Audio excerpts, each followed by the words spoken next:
બિસ્મિલ્લાહિર્રહમાનિર્રહીમ। કેમ છો સગલા? આજે આપણે ક્લોથની બેગ બનાવીશું, કપડાની બેગ બનાવીશું। એના માટે મેં ઝીપ લીધી છે, લોંગ બ્લુ કલરનું કપડું છે અને સાથે આપણે શીટ લીધી છે, બકરમ કહીએ છીએ આપણે, એ યુઝ કરવાનું છે। અસ્તર હોય તો અસ્તરનું કપડું બી યુઝ કરી શકો છો અને બકરમ હોય તો બકરમ બી યુઝ કરી શકીએ, બંને યુઝ કરી શકીએ છીએ। અને એવી રીતના આપણે 2 પાર્ટ કપડાના જોઈએ છે અને 2 પાર્ટ આપણે બકરમના, તો 4 પાર્ટ જોઈએ છે। આપણે લેન્થ માપી લઈએ। બેકની લેન્થ છે 16 ઇંચ આપણે લઈશું, 16 ઇંચ લંબાઈ અને 13 ઇંચ પહોળાઈ। 16 દુ 32 એટલે 32 આખું હોવું જોઈએ, આખી લંબાઈ, અને જે પહોળાઈ છે એની એ 13 રહેવી જોઈએ, 13 રહેવી જોઈએ। અને 2 પીસમાં આપણે કટ કરી લેવાનું, તો આપણા 16 થઈ જાય છે। એટલે આપણે 4 પાર્ટ રેડી કરવાનું છે। હવે આપણે ઝીપ કેવી રીતના અટેચ કરીશું એ બી મેં ઇઝીલી બતાવી દઉં છું।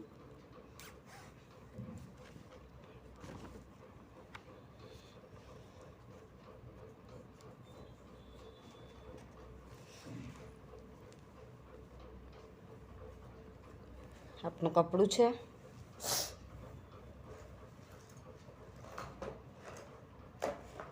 સૌથી ફર્સ્ટ આપણે હેન્ડલ અટેચ કરીશું, એ પણ બતાવીશ। હવે હેન્ડલનું મેં કપડું લીધું છે, પહોળાઈ છે 3 ઇંચ અને લંબાઈ છે 16 ઇંચ। આ બેને આપણે આવી રીતના 2 પાર્ટમાં જ કરવાનું છે અને આપણે આની સિલાઈ કરી લેવાની।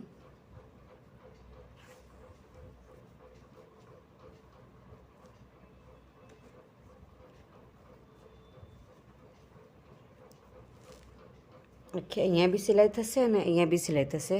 એ તો આપણે બંને હેન્ડલ રેડી કરી લેવાનું। હેન્ડલ રેડી થઈ ગયું એના પછી આપણે એને અટેચ કરવાનું રહે છે। અહીંયાથી 5 ઇંચ પર માર્ક કરવાનું,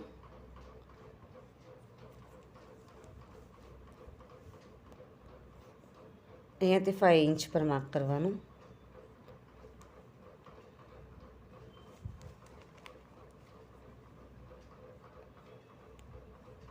હેન્ડલ આપણા સ્ટીક થઈ જાય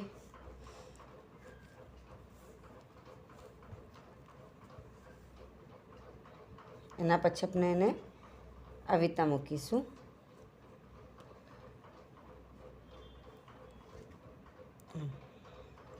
અને આના ઉપર કે આપણે પૂરી આ નીચેની સાઈડ પર આપણે ખાલી હેન્ડલનો જે પોઈન્ટ છે એ બાજુ આપણે 2 સાઈડ પર સિલાઈ લેવાનું છે, અહીંયા અને અહીંયા। એટલે આપણે પહેલાં હેન્ડલ સ્ટિચ કરીને હેન્ડલને આ જે 2 સાઈડ છે એવા આપણે સિલાઈ કરી લઈએ છીએ। તો બીજા પાર્ટમાં બી આપણે 5 ઇંચ પર માર્ક કરી લઈએ છીએ।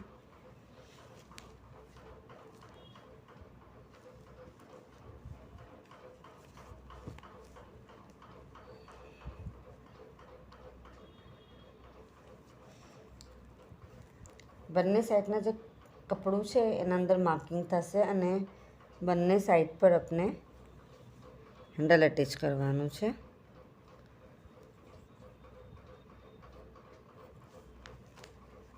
તો પહેલાં હેન્ડલ સ્ટિચ કરી લઈએ અને પછી આના સાથે આપણે અટેચ કરી લઈએ। કપડાના સાથે પહેલે આપણે હેન્ડલ અટેચ કરીશું, એના પછી આપણે બકરમને અટેચ કરવાનું છે અને સાથે ઝીપ પણ અટેચ થઈ જશે। તો હેન્ડલ અટેચ થઈ ગયા આવી રીતના આપ જોઈ શકો છો।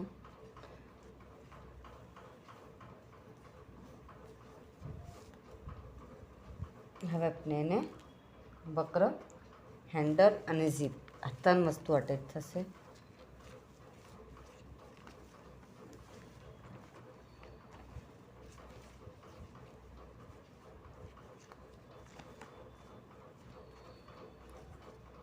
આવી રીતના મૂકવાનું।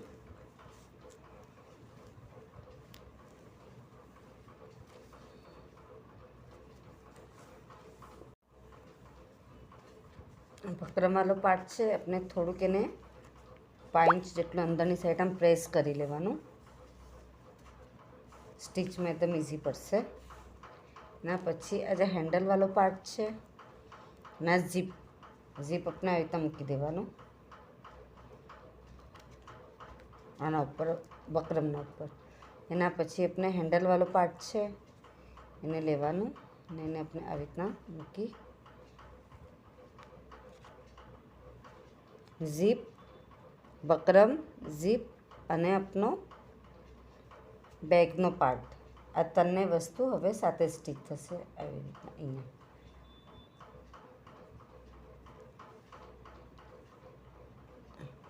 અહીંયાથી આપણે અહીંયા સુધી સિલાઈ કરી લેવાની. સિલાઈ આપણે 2 ટાઈમ કરી લઈશું, જેનાથી એકદમ ઇઝીલી મજબૂત રહેશે અને ફાઇન રહેશે. આવી રીતના કે આપણે હેન્ડલનો પાર્ટ હવે બહાર આવી જવો જોઈએ કે આપણે જે વખતે ચેન અટેચ કરે તો ચેન અંદર જશે અને હેન્ડલ પાર્ટ આપણે બહાર મળશે. એવી રીતે આપણે પૂરી અહીંયા સિલાઈ કરીશું અને સેકન્ડ સિલાઈ બી સેમ એમ જ થશે. અહીંયા આને પણ આપણે થોડું પ્રેસ કરીને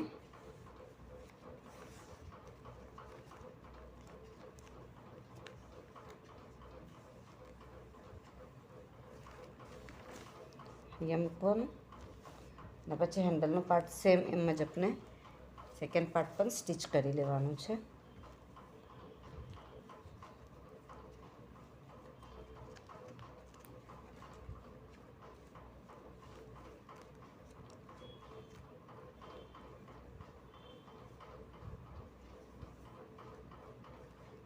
અને જે ઝીપ છે આપણી એ આપણી સ્ટ્રેટ જ રહેશે, સીધી રહેશે, ઊંધી નહીં રહે. એટલે આપણે 2 પાર્ટ પહેલે ઝીપ સ્ટીચ કરી લઈએ છીએ વિથ ક્લોથ એન્ડ સાથે બકરમ. આપ જોઈ શકો છો આપણી 2 સાઈડ ઝીપ અટેચ થઈ ગઈ છે, બેગને પાઉચ ને બધું. હવે આપણે આને ઉલટું કરી લઈએ છીએ. ઝીપનો આ પાર્ટ છે આપણે હવે અંદરની તરફ કરી દઈશું અને પલટાવી લેવાનું.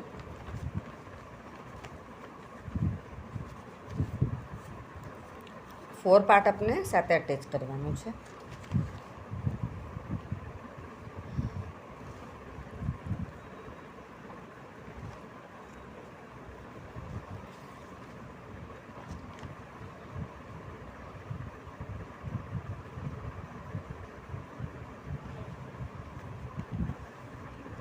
આવી રીતે મૂકી દેવાનું.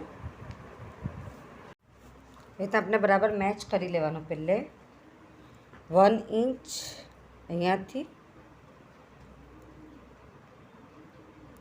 કાપો મારી લેવાનો, માર્કિંગ કરીને અહીંયા બી 1 ઇંચ.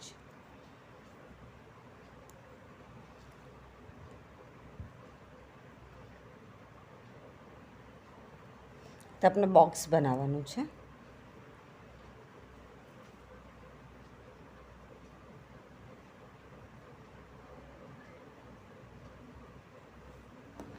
સેકન્ડ સાઈડ પર પણ સેમ આપણે રીતના માર્ક કરી લઈએ છીએ અને આપણે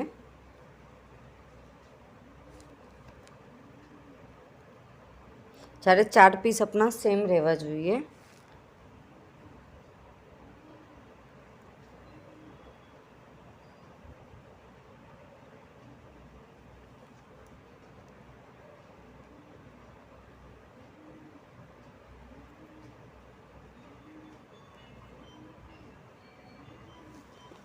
જે હવે अपना 4 બોક્સ આપણે જે બોક્સ બનાવ્યા છે હમણાં, તો 4 પાર્ટ આપણે બરાબર મેચ કરી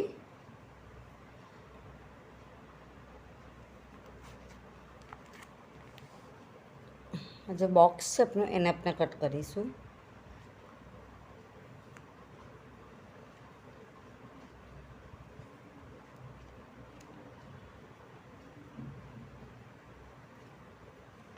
આ બોક્સ આપણે કટ કરી લઈએ છીએ.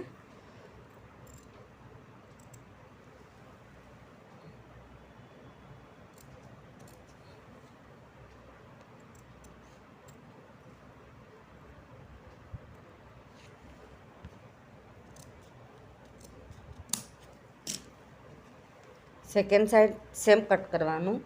સૌથી પહેલાં આપણે અહીંયાની જે સિલાઈ છે પૂરી આપણે ઉપરથી નીચે લઈને એકવાર 2 વારની સિલાઈ કરી લેવાની ને સેમ સાઈડ પર આપણે અહીંયાથી અહીંયા પહેલાં આપણે સિલાઈ કરી લઈશું. આપણી બંને સાઈડ સ્ટીચ થઈ ગઈ. હવે આપણે નીચેની સાઈડ બરાબરથી સ્ટીચ કરી લઈશું. 4 બરાબરથી નીચેની સાઈડ પર સ્ટીચ કરી લઈએ છીએ. સિલાઈ અહીંયા કમ્પ્લીટ થઈ ગઈ. આ બે જે કોર્નર છે આપણા, આ બેને મેચ કરવાનું ને આપણે આ સાઈડ પર પૂરી સિલાઈ કરવાની, સ્ટ્રેટ સિલાઈ કરવાની. સેમ અહીંયા બી એમ જ કરીશું કે આપણે આ સાઈડ પર સિલાઈ કરી લેવાની.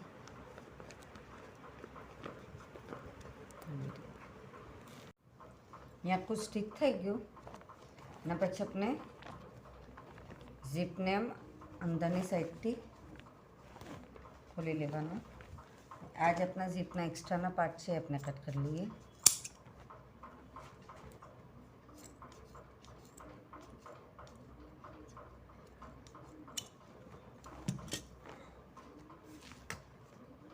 અને આપણે સ્ટ્રેટ કરી લઈશું.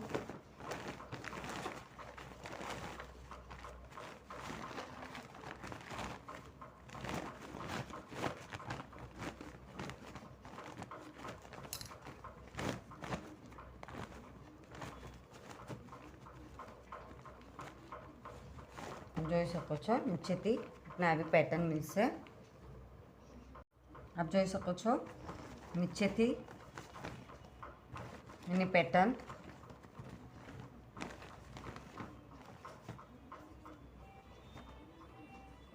અને આવી રીતે આપણે ઝીપવાળી બેગ રેડી થઈ ગઈ છે. આપણે જે મસાલો રેડી કર્યો હતો તે આપણે આની અંદર બેગ વિથ મસાલા